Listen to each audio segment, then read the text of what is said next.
All right, so here's that sort of sampling question that seems to pop up once or twice on every math section. So we're told that a study was done on the weights of different types of fish in a pond. A random sample of fish were caught and marked in order to ensure that none were weighed more than once. So the sample contained 150 largemouth bass, of which 30% weighed more than 2 pounds.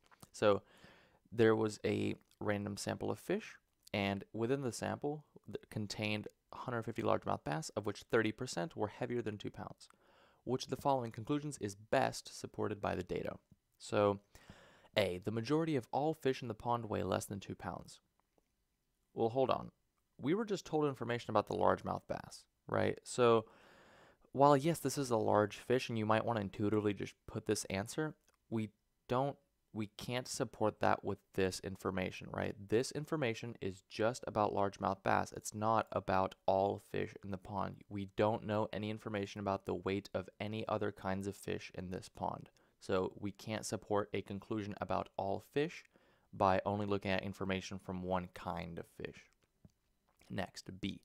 The average weight of all fish in the pond is approximately 2 pounds. Same problem. You're drawing a conclusion about all fish in the pond based on evidence from only one kind of fish, so we can't do that. C. Approximately 30% of all fish. Again, same issue. So let's look at D. Approximately 30% of all largemouth bass, okay, in the pond weigh more than 2 pounds.